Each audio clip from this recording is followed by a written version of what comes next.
henti-hentinya menampakkan berita itu. Penculikan anak terus berlanjut. Satu persatu anak di dalam ruangan itu dipanggil dan dijual ke luar negeri. Lisa tidak tahu tentang itu. Yang ia tahu, pasti anak yang dipanggil akan dibawa pergi ke tempat yang sangat jauh, dan di sana akan dijadikan budak dan disiksa terus-menerus. Dan sekarang, tepatnya tanggal 29 Februari, tinggal Lisa yang terakhir berada di saat itu. Keheningan malam sangat mencekam dan menyiksa dirinya. Baju daster selutut sudah dipakainya selama seminggu. Ia juga menggigil kedinginan. Angin kencang terus menerpa hingga tulang-tulang kurusnya. Sebelumnya, Lisa dan beberapa anak lainnya sudah berusaha untuk kabur.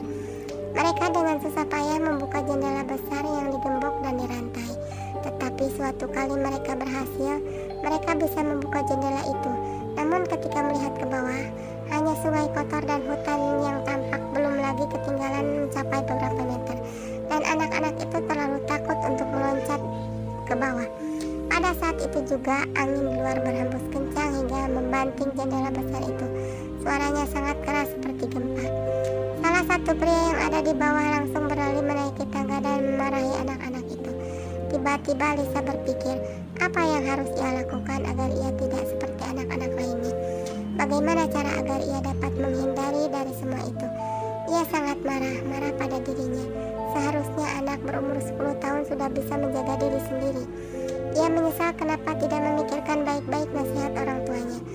Malam itu, Lisa mengamuk-amuk sendiri. Ia menangis, menendang-nendang tembok, meloncat-loncat, mendumel sendiri, dan berteriak-teriak seperti orang gila. Tiba-tiba, ia melihat sejumput tali tambang di sudut ruangan. Tangisnya mendadak berhenti. Ia berpikir, ia pasti bisa melakukan sesuatu dengan tali itu. Pasti. Lisa tersenyum dan tertawa terbahak-bahak. Ia terus tertawa sambil berjalan mengambil tali itu. Kemudian ia perhatikan paku yang sudah berkarat yang terpajang di atas jendela besar. Tawa Lisa meledak lagi. Gadis malang itu mengambil kursi kayu dan menyimpannya di dekat jendela. Setelah menaikinya, ia mengikat tali tambang pada paku dengan sangat erat.